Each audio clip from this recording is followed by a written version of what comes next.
St. John Chrysostom on Wealth and Poverty. Sixth sermon on Lazarus and the rich man. First, a note from the transcriber.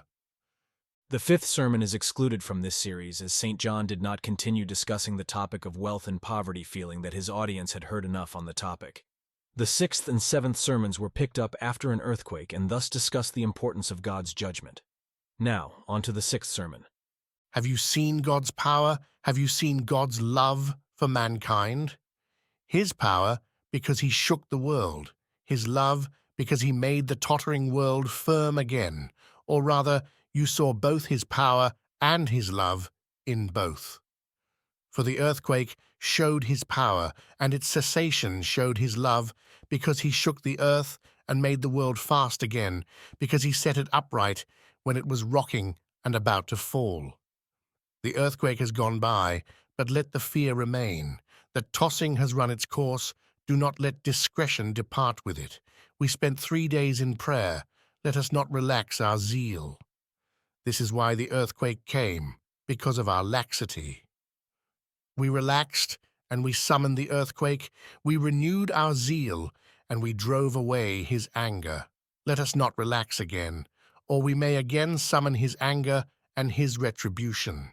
For God does not desire the death of the sinner, but that he should repent and live. Have you seen the mortality of the human race? When the earthquake came, I reflected with myself and said, where is theft? Where is greed? Where is tyranny? Where is arrogance? Where is domination? Where is oppression? Where is the plundering of the poor? Where is the arrogance of the rich? Where is the domination of the powerful? Where is intimidation? Where is fear? One moment of time and everything was torn apart more easily than a spider's web. Everything was shattered. The city was full of shrieking, and everyone ran to the church. Consider, if God had chosen to demolish everything, what we would have suffered. I say this so that the fear of these events may remain sharp in you and may keep everyone's resolution firm. He shook us, but he did not destroy us. If he had wished to destroy us, he would not have shaken us. But since he did not wish to destroy us, the earthquake came in advance like a herald, forewarning everyone of the anger of God, in order that we might be improved by fear and prevent the actual retribution. He has done this even for foreign nations. Yet 3 days, and Nineveh shall be overthrown. Why do you not overthrow the city? You threaten to destroy it. And why do you not destroy it? Because I do not wish to destroy. For this very reason I threaten. So what do you say? Lest I do what I say, let my word go in advance and prevent my deed. Yet 3 days, and Nineveh shall be overthrown. Then the prophet spoke, Today the walls send out a voice. I say this, and I do not cease saying it, both to the poor and to the rich. Consider how great God's anger is, how easy and simple everything is to him, and let us abstain from evil. In a brief moment of time, he shattered the mind and resolution of each one of us, and he shook the foundations of our hearts. Let us consider if on that terrible day, when instead of 1 moment of time, there will be endless ages, rivers of fire, threatening anger, powers dragging us to judgment, a terrible judgment seat, an incorruptible court, and the deeds of each one set before our eyes. No one to help, neither neighbor, nor counsel, nor relative, not a brother, not a father, not a mother, not a friend, not anyone else. What will we do then? Tell me. I bring fear to you in order to prepare your salvation. I have wrought a lesson sharper than steel, so that each of you who has a gangrenous sore may cut it away. Have I not been asking all along, as I ask now, and do not cease asking, how long will you be attached to the things of this world? I am speaking to all of you, but especially to those who are ill, and do not heed what I say.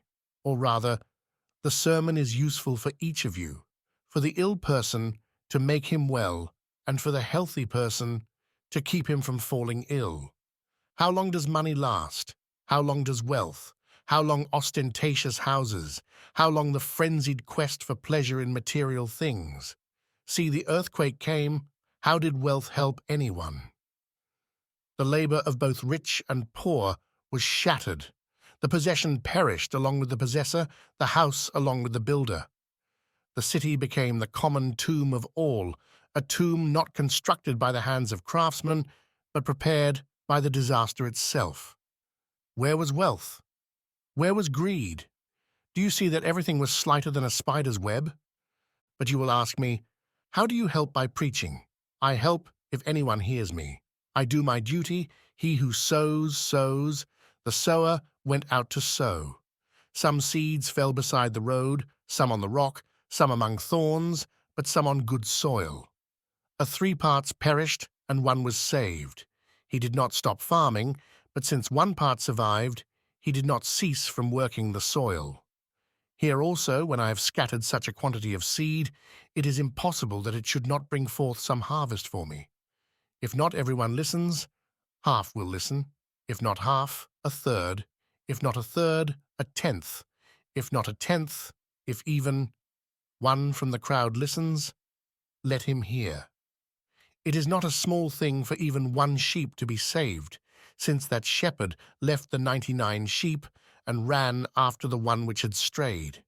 I do not despise anyone.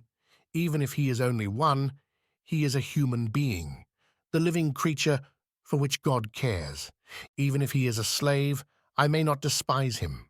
I am not interested in his class, but his virtue, not his condition of master or slave, but his soul.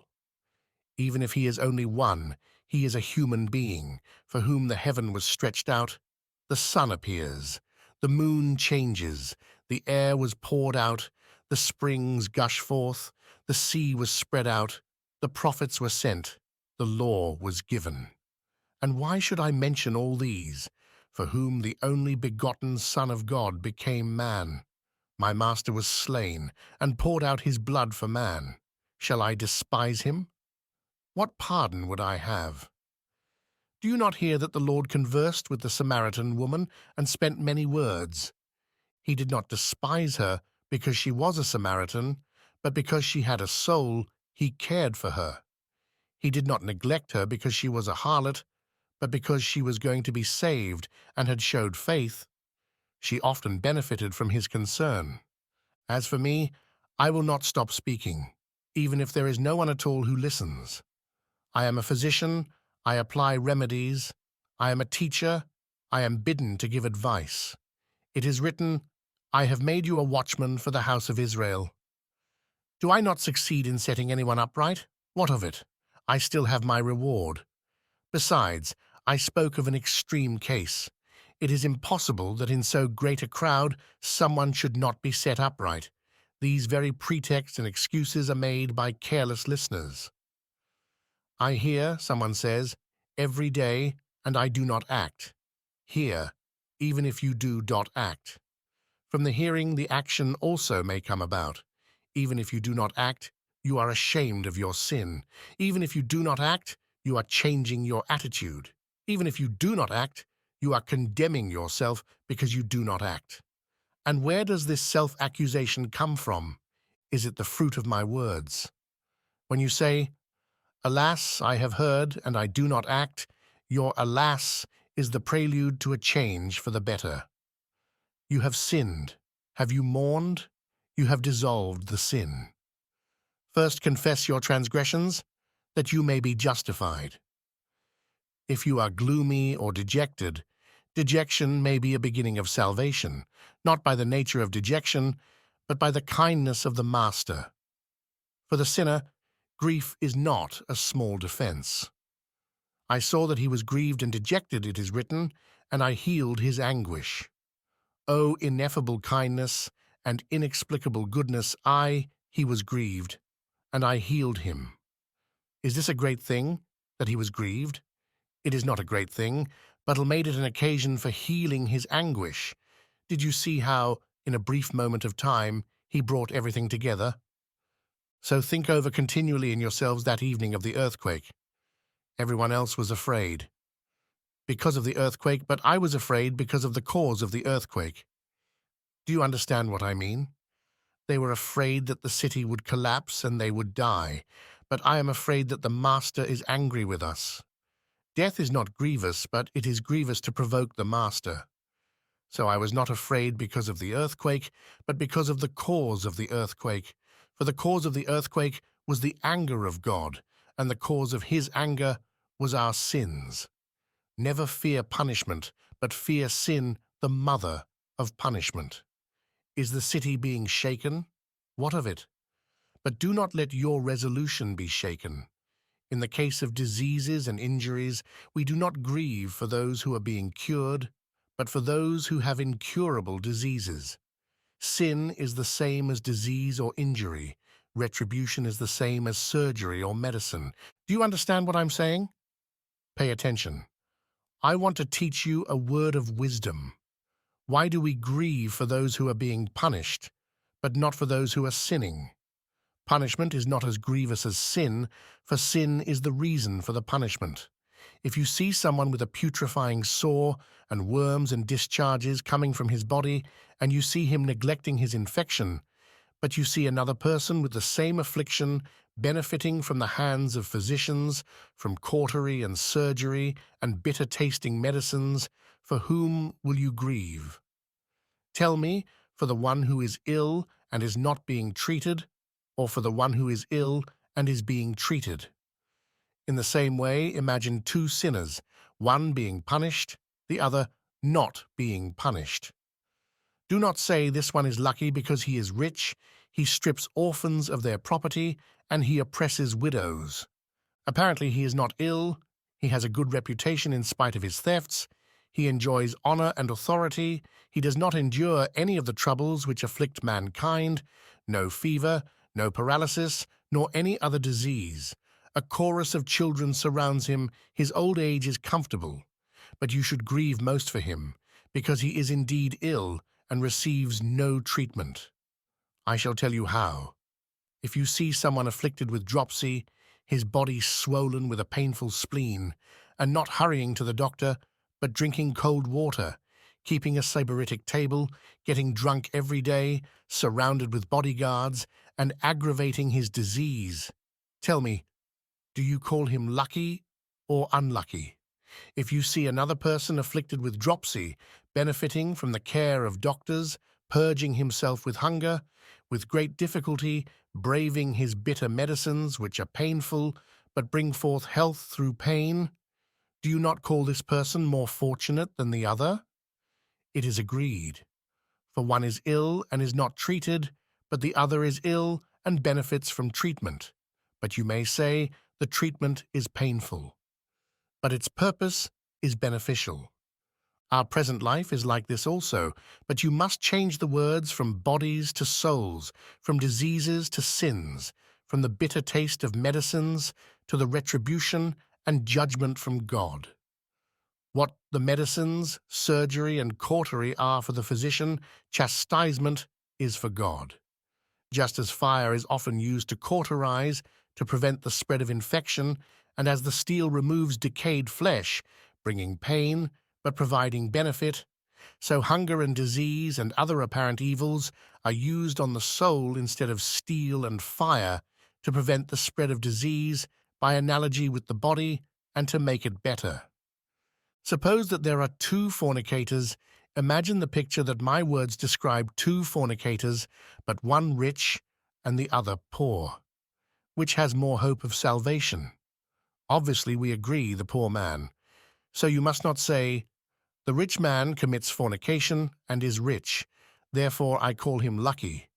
You ought rather to call him lucky if he fornicated in poverty, if he fornicated in hunger. Then he would have a forcible teacher of wisdom, his poverty.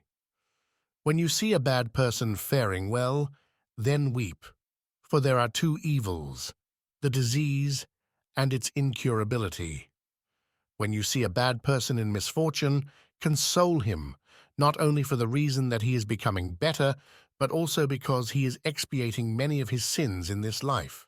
Pay careful attention to my words.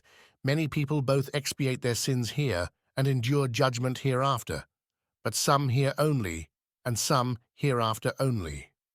Hold on to my teaching. If you examine my words carefully, they will cast out many confusions from your thinking. If you agree, let us bring into our midst first the person who is punished hereafter, but who enjoys luxury here. Let both rich and poor attend to my words. The teaching will be beneficial to both. As evidence that many people are judged both here and hereafter, listen to Christ when he says, "And whatever town or house you enter, as you enter the house, salute it, saying, Peace be to this house. And if the house is worthy, let your peace come upon it, but if it is not worthy, let your peace return to you. And if anyone will not receive you or listen to your words, shake off the dust from your feet as you leave that town. Truly I say to you, it shall be more tolerable for the land of Sodom and Gomorrah than for that town. Whatever town or house you enter, find out who is worthy in it, and stay with him until you depart." From these words it is clear that the people of Sodom and Gomorrah both were judged in this world and are being punished in the other world. When he says that it will be more tolerable for Sodom than for these people, he shows that the Sodomites are being punished, but not as much as these people are. There are, however, some who are punished in this life only, like the immoral man of whom the blessed Paul spoke when he wrote to the Corinthians. It is actually reported that there is immorality among you, and of a kind that is not found even among pagans. For a man is living with his father's wife, and you are arrogant, and you do not rather mourn, in order that he who has done this may be removed from among you. For though absent in body, I am present in spirit, and as if present I have already pronounced judgment on the man who has done such a thing, that when you are gathered in the name of the Lord Jesus, together with my spirit, you should deliver this man to Satan for the destruction of the flesh, so that his spirit may be saved in the day of the Lord Jesus. Do you see how this man is punished here and is not punished hereafter? Because his body was punished in this world, he is not punished hereafter. Finally, I want to show you the man who lived in luxury here, but who is punished in the other world. There was a rich man. If you recognize this story in advance, wait to hear the interpretation. This is to your credit and mine, that when you have heard the introduction, you are already reaping the harvest. Your continual listening has made you teachers, but since there are some visitors who have come in with you, do not run out, but wait for the lame. For the church is a body, it has an eye, and it has a head. Just as, if the heel is pricked by a thorn, the eye bends down, since it is also a part of the body, and does not say, "Because I am located above, I despise the lower member," but it bends down and leaves its height. What is humbler than the heel, or what is nobler than the eye? But sympathy corrects the difference, and love makes all even. You must do likewise. If you are swift, if you are well prepared for listening, but you have a brother who does not follow what is said, let your eye descend to the heel. Let it feel sympathy with the lame member, so that he may not await my words in destitution. Do not use your intelligence for his destruction, but be grateful to God for your swiftness. Are you rich? I rejoice and am glad. But he is still poor. Do not let him remain in poverty because of your wealth. He has a thorn, a confusion in his mind. Descend to him and remove the thorn. So what is written? There was a rich man, rich in name, but not in fact. There was a rich man wearing purple garments, setting an expensive table, wreathing his wine bowls with garlands, giving drinking parties every day. And there was another man, a poor man, named Lazarus. And where is the name of the rich man? Nowhere. He is nameless. How much wealth? And his name is not found. What kind of wealth is this? A tree bearing leaves but deprived of fruit, an oak reaching aloft, providing acorns as food for beasts, a man without fruit for men. Where there is wealth and robbery, there a wolf may be seen. Where there is wealth and brutality, I see a lion and not a man. He has lost his nobility by the meanness of evil. There was a rich man wearing purple garments every day, covering his soul with cobwebs, scented with perfumes, but stinking inside, setting an expensive table, feeding parasites and flatterers, fattening the slave, his flesh, but allowing the mistress, his soul, to perish from hunger. His house was decorated with garlands, but the foundation was dusty with sin. His soul was buried in wine. There that rich man was, you see, with his expensive table, his wine bowls wreathed with garlands, and his company of parasites and flatterers. The evil theatre of the devil, the wolves, which seize many of the rich, which purchase the destruction of the wealthy by the fullness of their own bellies, which spoil wealth by excessive honor and flattery. One could not err in calling such people wolves, who surround the rich man like a sheep, lift him and puff him up with praise, and do not allow him to see his wound, but blind his understanding and increase his infection. Then, when a change of circumstance overtakes him, his friends are put to bite, but we who censured him become sympathetic, while their faces are hidden. This often happens even nowadays.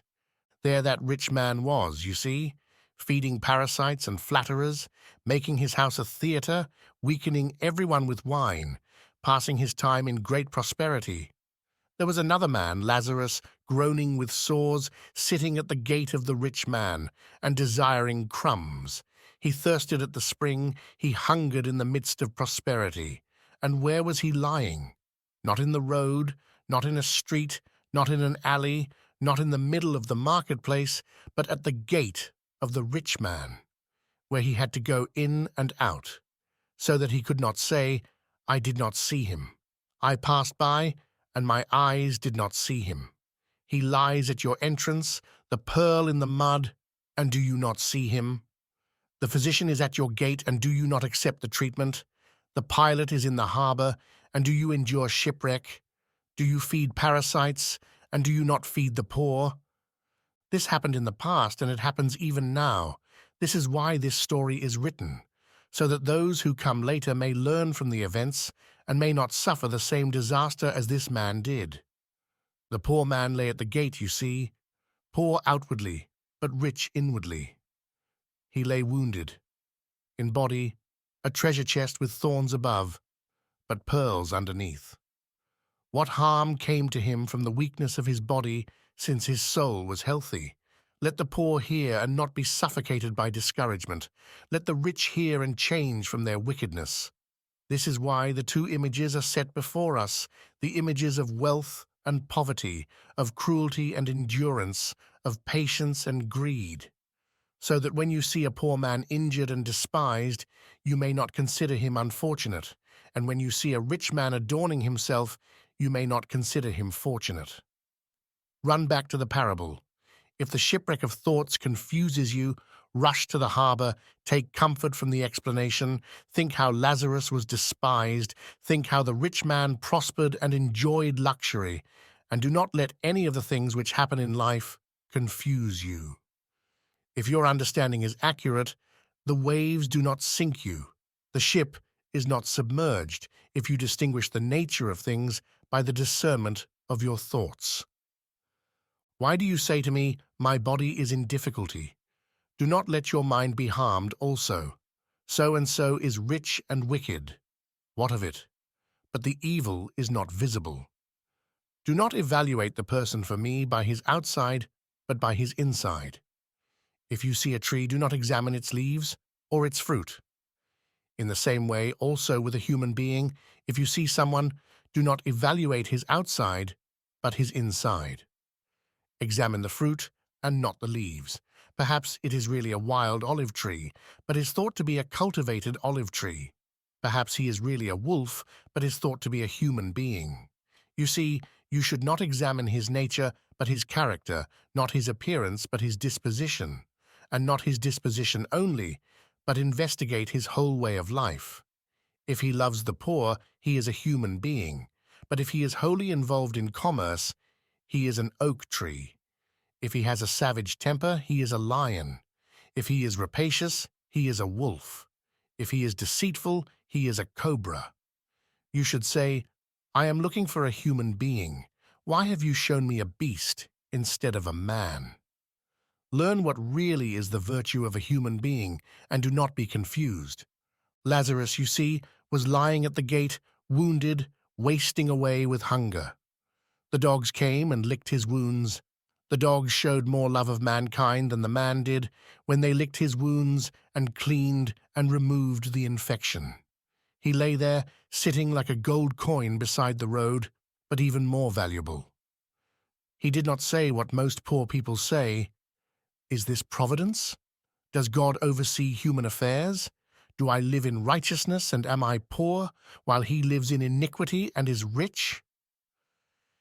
He did not think any of these thoughts, but submitted to the incomprehensibility of God's love for mankind. He wiped his soul clean, he put on endurance, he demonstrated patience. His body was lying down, but his mind was running forward, his will had grown wings. He was reaching for the prize, putting off evil things, becoming a witness of good things. He did not say, Parasites are feasting in abundance, but I am not found worthy even of crumbs. What did he say instead? He gave thanks and glorified God. The time came for them to die. The rich man died and was buried. Lazarus departed, for I would not say that he died. The rich man's death was death and burial, but the poor man's death was a journey, a change for the better, a run from the mark to the prize, from the sea to the harbor, from the battle to the victory, from the sweat of the contest to the crown. Both men departed to that place where everything is true. The stage sets were removed, and the masks were taken off. In a theater of this world at midday, the stage is set, and many actors enter, playing parts, wearing masks on their faces, retelling some old story, narrating the events. One becomes a philosopher, though he is not a philosopher. Another becomes a king, though he is not a king, but has the appearance of a king for the story. Another becomes a physician without knowing how to handle even a piece of wood, but wearing the garments of a physician. Another becomes a slave, though he is free. Another a teacher, though he does not even know his letters. They appear something other than what they are, and they do not appear what they really are. One appears to be a physician, another appears to be a philosopher by wearing a hairy mask, and another appears to be a soldier by bearing the equipment of a soldier. The appearance of the mask deceives us, but it does not falsify the nature, for it truly changes the character which is represented.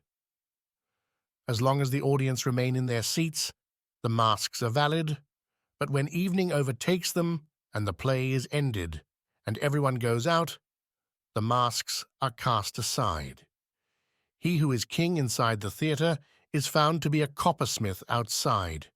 The masks are removed, the deceit departs, the truth is revealed. He who is a free man inside the theater is found to be a slave outside, for as I said, the deceit is inside, but the truth is outside. Evening overtakes them, the play is ended, the truth appears. So it is also in life and its end. The present world is a theater, the conditions of men are roles, wealth and poverty, ruler and ruled, and so forth. When this day is cast aside, and that terrible night comes, or rather day, night indeed for sinners, but day for the righteous. When the play is ended, when the masks are removed, when each person is judged with his works, not each person with his wealth, not each person with his office, not each person with his authority, not each person with his power, but each person with his works, whether he is a ruler or a king, a woman or a man, when he requires an account of our life and our good deeds, not the weight of our reputation, not the slightness of our poverty, not the tyranny of our disdain. Give me your deeds if you are a slave, but nobler than a free person, if you are a woman, but braver than a man. When the masks are removed, then the truly rich and the truly poor are revealed. When the play ends, One of us looking out an upper window sees the man who is a philosopher inside the theatre, but a coppersmith outside, and says, "Hey, wasn't this man a philosopher inside? Outside I see that he is a coppersmith. Wasn't this other man a king inside? Outside I see that he is some humble person. Wasn't that man rich inside? Outside I see that he is poor." The same thing happens when this life ends. I will not speak in too much detail in order not to confuse a listener by saying too many things, but I want to set before you the masks of two roles from the theatre. I have handled two masks, cutting a path for you with these two, and giving you a starting point. I have broadened your understanding by explaining the present life, so that each of you may learn to distinguish reality. There were two masks, you see. One person had the mask of a rich man, the other of a poor man. Lazarus had the mask of a poor man, but the rich man had the mask of a rich man. Appearances are masks, not the truth of reality. Both departed to the other world, the rich man and the poor man. The angels received Lazarus' angels after the dogs, after the rich man's gate, the bosom of Abraham, after hunger, limitless prosperity, after tribulation, perpetual comfort. But poverty received the rich man after his wealth, after his rich table punishment and retribution, after his comfort unbearable anguish. See what happens? They departed to the other world, and the play ended. The masks have been removed, and the faces appear from now on. Both have departed to the other world. The rich man from his grill sees Lazarus enjoying abundance and luxury in the bosom of Abraham, and says to him, "Father Abraham, send Lazarus to dip the end of his finger in water and cool my tongue, because I am being broiled." What does Abraham reply? "Son, you have received the good things due to you, and Lazarus the evil things due to him. Now he is comforted here, and you are in anguish. And besides, between us and you, a great chasm has been fixed, in order that those who would pass from here to you may not be able." Pay attention. The discussion of these words is beneficial, frightening indeed, but purifying, bringing anguish, but setting us upright. Listen to what I say. From his torments the rich man looked up and saw Lazarus. He saw a new situation. He was at your gate every day. A second or third time you went in and out without seeing him. Now when you are on the grill, do you see from a distance? When you were living in your wealth, when you were free to see at your own will, you did not choose to see him. Why do you have such keen sight now? Was he not at your gate? How could you avoid seeing him? When he was near, you did not see him. And now do you see him from a distance, even across such a chasm? And what does the rich man do? He calls Abraham father. Why do you call father the man whose hospitality you did not imitate? He calls Abraham father, and Abraham calls him son. Here are the names of relationship, but never any help. The parable brings forward the names to teach you that family is of no benefit. True nobility is not the eminence of your ancestors, but the virtue of your character. Do not say to me, "My father is a consul." What is that to me? I do not say this only. Do not say to me, "My father is a consul." If you have Paul the apostle for your father, if you have martyrs for your brothers, but you do not imitate their virtue, the relationship is of no benefit to you, but rather it harms and condemns you. My mother, someone says, is an almsgiver. What does that have to do with you in your inhumanity? Her love of humanity adds to the accusation of your wickedness. What does John the Baptist say to the Jewish people? Bear fruits that befit repentance, and do not presume to say, "We have Abraham as our father." Do you have a glorious ancestor? If you emulate him, you have profited, but if you do not emulate him, your noble ancestor becomes your accuser, because you are a bitter fruit from a righteous stock. Never call a person fortunate because he bores a righteous relative, if he does not imitate that relative's righteous character. Do you have a wicked woman as your mother? It has nothing to do with you. Just as a good mother's virtue does nothing to help you unless you emulate it, so also a bad mother's wickedness does not harm you if you adopt a different way of life. Just as hereafter you deserve greater blame, because, having an example in your own home, you did not imitate her virtue, so also here a person deserves greater praise who has a bad mother, yet does not imitate her wickedness, but has grown good fruit from a bitter stock. It is not the eminence of your ancestors, but the virtue of your character which is required of you. For my part, I may call even a slave noble, and a master shackled with chains if I learn his character. For me, the person of high rank belongs to the lowest class if he has a slavish soul. For who is truly a slave, if not the person who commits sin? Other slavery is a master of our external circumstances, but this slavery is a difference of interior disposition. In fact, slavery originally came from this source. Formerly there were no slaves. When God formed man, he did not make him a slave, but free.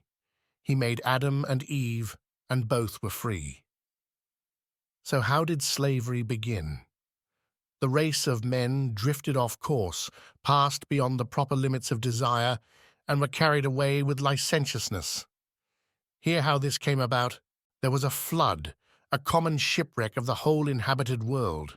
The floodgates were opened, the abysses gushed forth, and everything was water. Visible things were dissolved and reduced to their elements. Earth no longer appeared, but everything was sea, because of the anger of God. Everything was waves and sea. Mountains reach high, but the sea covered them. There was nothing but sea and heaven, and the race of men had perished. Noah was the spark of our race, a spark floating in the midst of the sea without being quenched, bringing the first fruits of our race, his wife and children, a dove and a raven, and all the rest. All of them were inside, and the ark was carried on top of the water in the midst of the flood. It did not suffer shipwreck, for it had, as its pilot, the master of all. It was not the planking of the ark which saved them, but his mighty hand. And see a miracle, when the earth had been washed clean by the flood, when those who did evil had been destroyed, when the storm had abated, the peaks of the mountains appeared, the ark landed, and Noah sent the dove. These stories are mysteries, and the events are a type of what was to come. That is, the ark represents the church, Noah represents Christ, the dove represents the Holy Spirit, the olive branch represents God's love for mankind. He sent forth the gentle animal, and it went out from the ark, but those things are types, and these are the truth. See the bounty of the truth. Just as the ark in the midst of the flood saved those who were inside, so the church saves all those who go astray. But the ark merely saved them, while the church does something more. I mean something like this. The ark received the irrational animals, saved them as irrational animals. The church has received irrational human beings, and does not merely save them, but also changes them. The ark received a raven, and sent forth a raven. The church receives a raven, and sends forth a dove. It receives a wolf, and sends forth a sheep. When a person enters rapacious and avaricious, and hears the teaching of the divine scriptures, he changes his disposition, and becomes a sheep instead of a wolf. The wolf steals what belongs to others, but the sheep gives up even its own wool. The ark landed, and the doors were opened.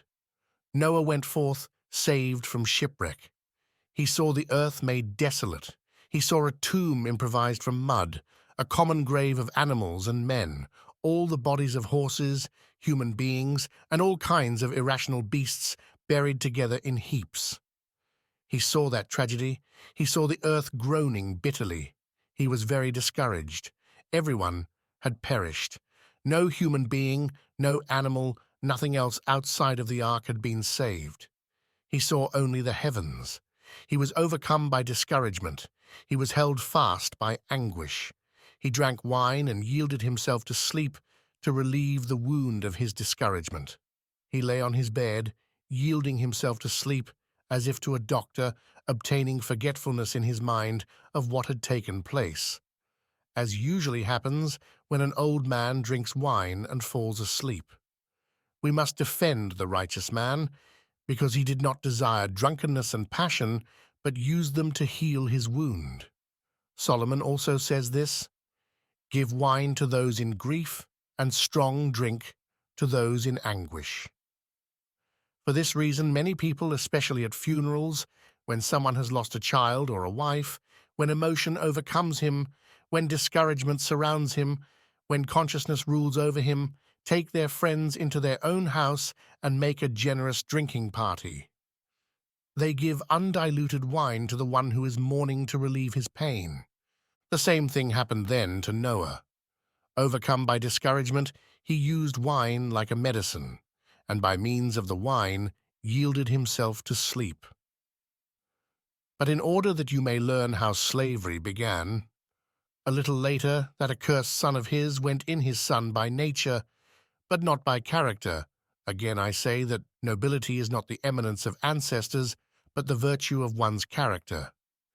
His son went in and saw the nakedness of his father. He should have clothed him, he should have covered him up because of his old age, because of his grief, because of his misfortune, because he was his father. But he went out and announced it and proclaimed it. His other brothers took a garment, carrying it backwards to keep from seeing what he had announced, and went in and covered their father.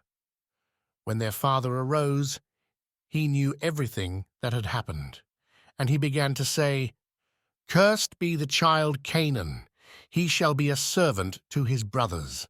11. He meant something like this: "You shall be a slave because you proclaimed the disgrace of your father."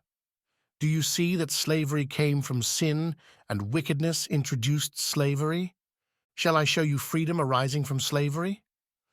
There was a certain Onesimus, a slave, a good-for-nothing runaway. He escaped and went to Paul. He obtained baptism, washed away his sins, and remained at Paul's feet.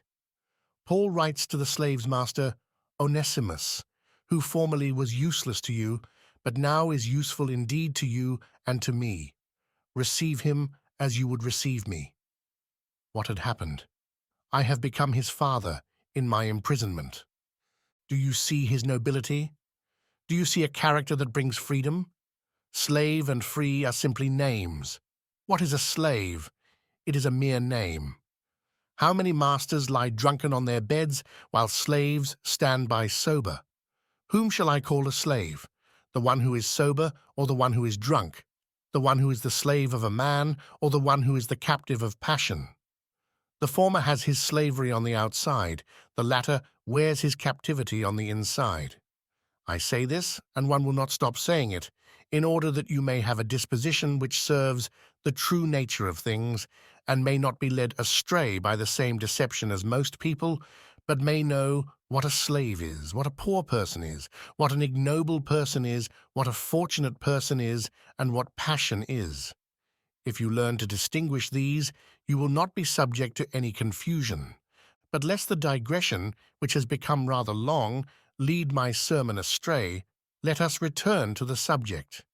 Here is this rich man, you see, but poor from now on.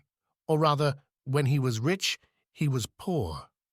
What benefit is it to a man who has other people's possessions but does not have his own? What benefit is it to a man who has gained money but has not gained virtue?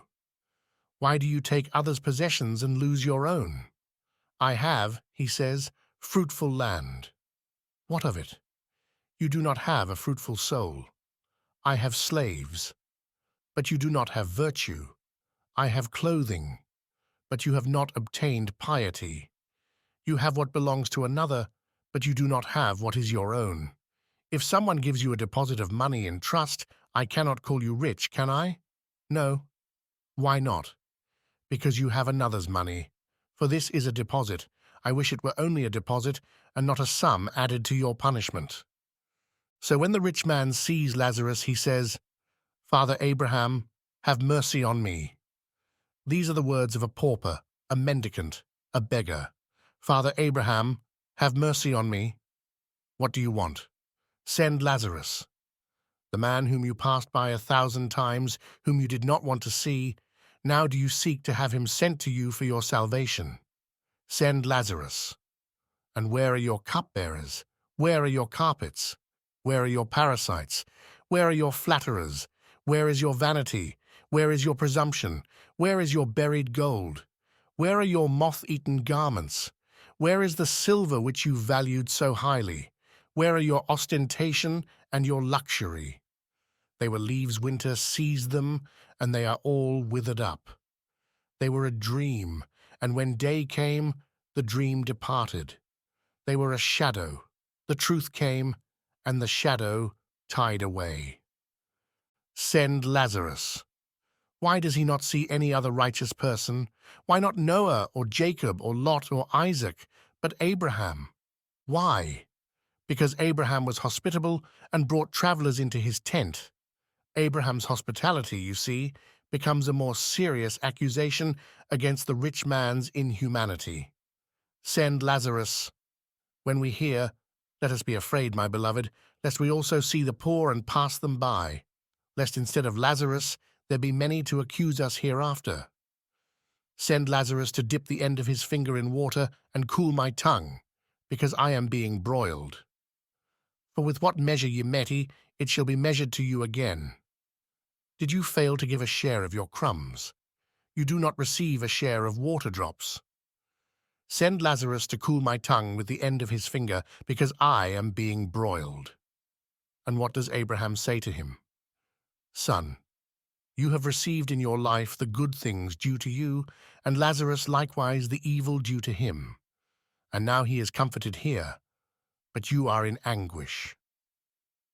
Here in his reply, Abraham did not say merely, you have received, elaves in Greek, but you have received as your due, ap elaves in Greek.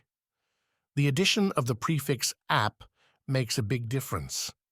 As I have often said to you, my beloved, we ought to be interpreters even of syllables.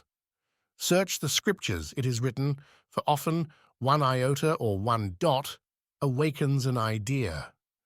To learn that the addition of one letter can have a meaning, remember that this same patriarch Abraham, in Greek Abraham, was formerly called Abram.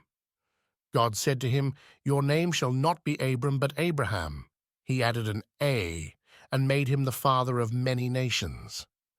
So you see, the addition of one letter showed his great nobility. Therefore do not simply pass over things like these.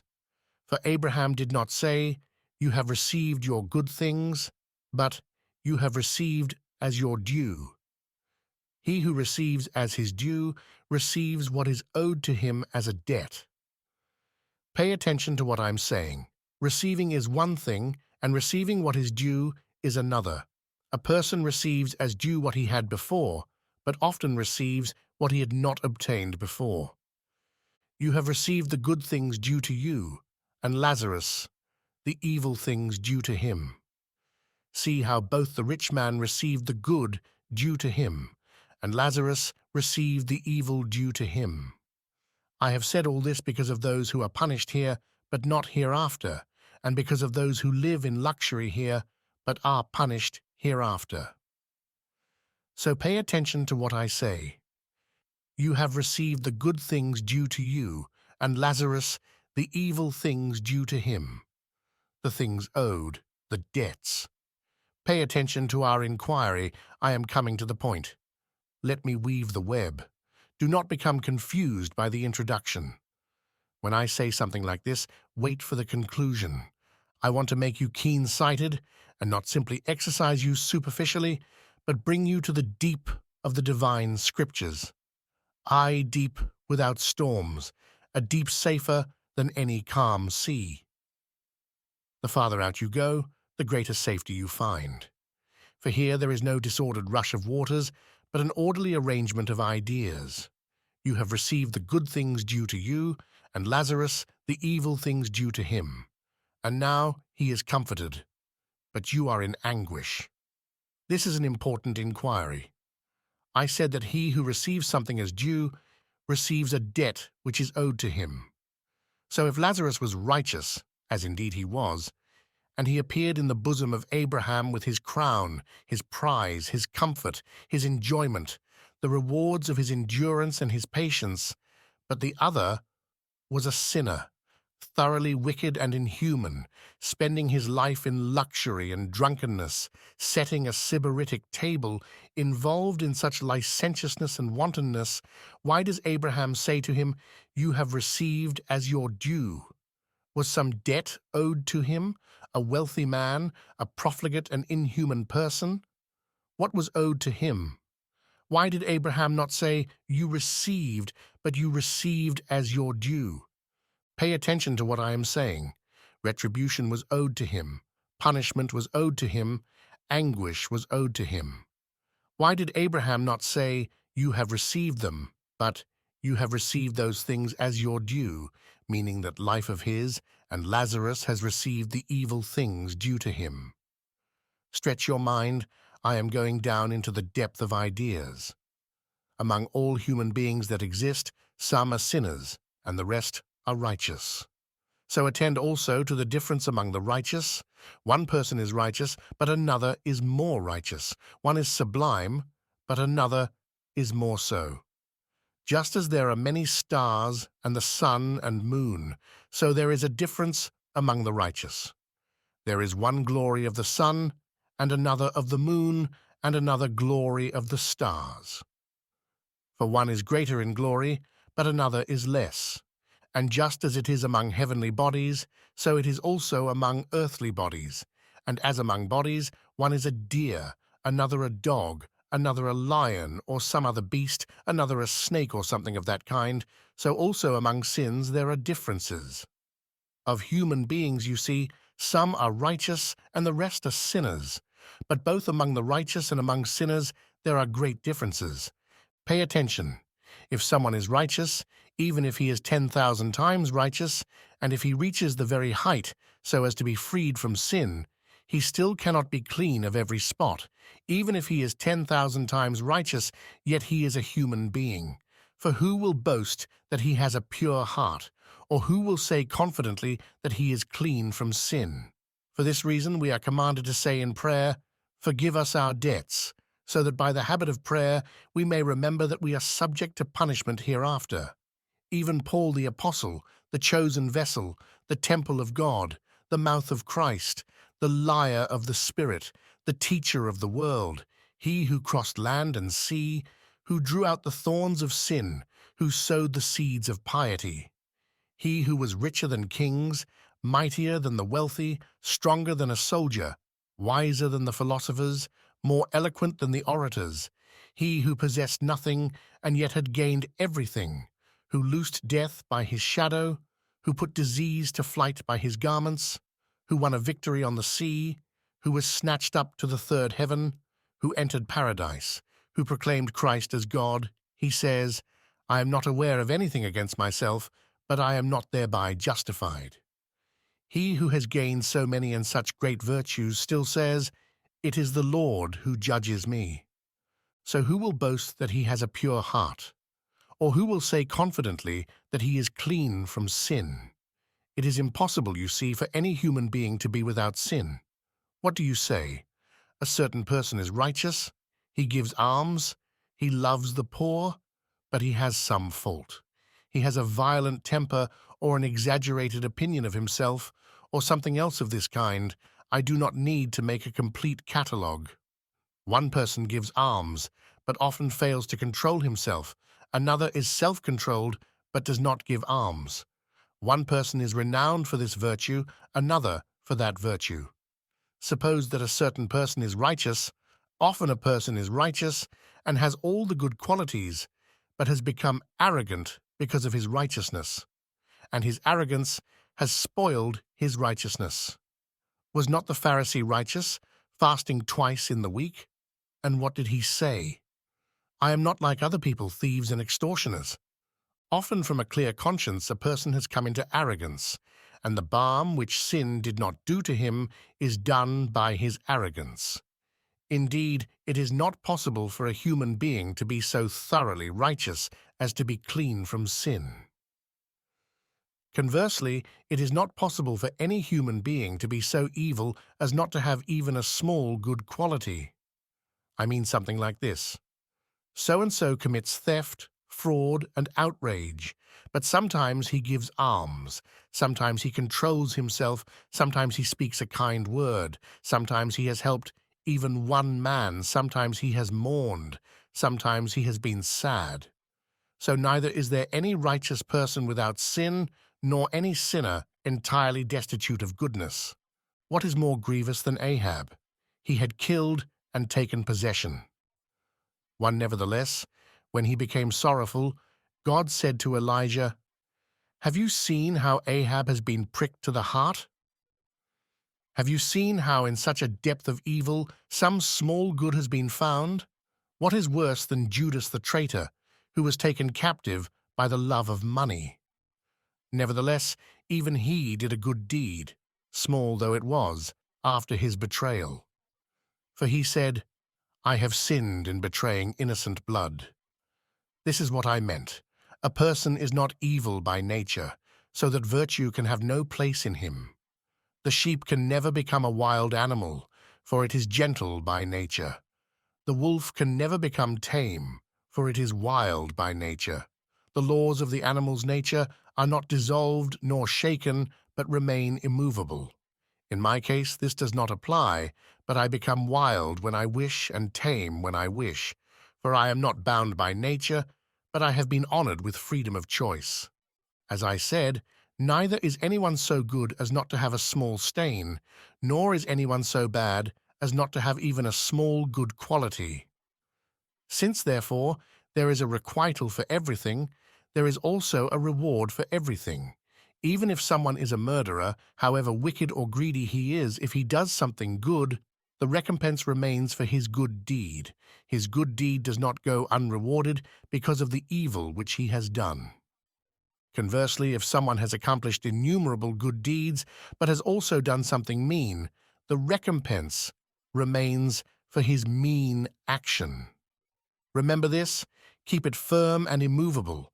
There is neither any good person without sin, nor any bad person without righteousness.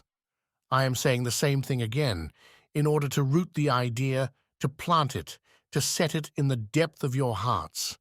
The devil puts some troubles in your soul, wishing to lead your minds astray and to spoil what I am saying. For this reason, I send my words down to the depths. If you keep them there securely, even if you go outside, you cannot lose them. Just as if I put gold into a purse, tie it up and seal it, to keep a thief from taking it when I am away, so also I do with you, my beloved. With my continual teaching, I tie up and seal, and make your disposition secure, so that it may not become stale from idleness. But preserving it better, I may drive away the confusion outside by the calm here within. So you see, my words do not come from mere loquacity, but from the teacher's concern, affection, and love, lest the words fall away. Saying these things is not troublesome for me, and it is more secure for you. I want to teach not simply to put on a display.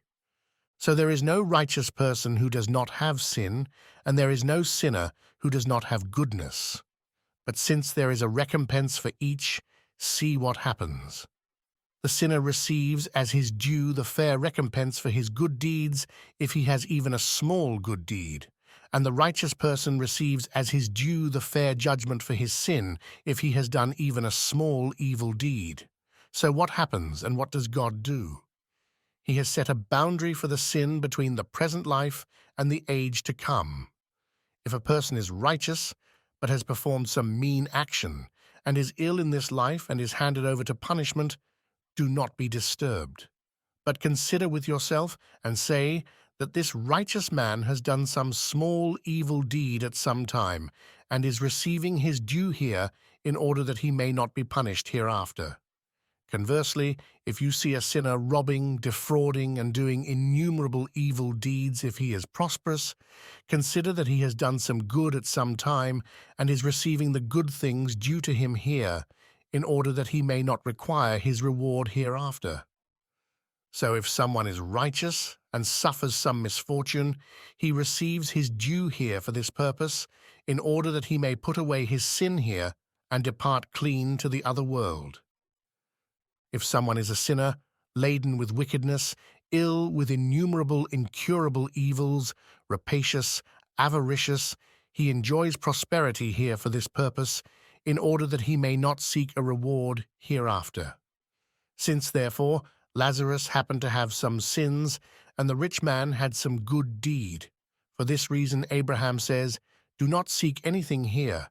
You have received the good due to you in that life, and Lazarus the evil due to him."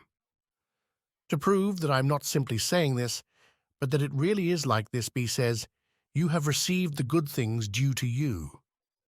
What? Have you done something good? You have received your wealth, your health, your luxury, your power, your authority. Nothing is owed to you. You have received the good things due to you. What then? Has Lazarus not sinned at all? Yes, Lazarus also has received the evil things due to him. When you were receiving your good things, then Lazarus also was receiving his evil things. For this reason he now is comforted, but you are in anguish. So when you see a righteous person punished in this life, consider him fortunate, and say, "This righteous person either has some sin and is receiving what is due for it and departing clean to the other life, or else he is being punished more than his sins, and a surplus of righteousness is being reckoned to him." For an accounting takes place hereafter, and God says to the righteous person, "You have this much from me." Perhaps he entrusts to him 10 obols and gives him a to credit for the 10 obols. If the person spends 60 obols, God says to him, "I count the 10 obols towards your sin, and the 50 towards righteousness." It to learn that the remainder is counted towards righteousness for him. Remember that Job was a righteous man, blameless, truthful, pious, abstaining from every evil deed. His body was punished here in order that he might seek a reward hereafter. What does God say to him? "Do you think that I have dealt with you in any other way than that you may be revealed as righteous?" Therefore, displaying the same patience as the righteous and showing endurance equal to their good conduct, let us receive as our due the good things which are prepared for the saints who love God, which may we all attain by the grace and love of our Lord Jesus Christ, to whom be the glory and the power unto ages of ages. Amen.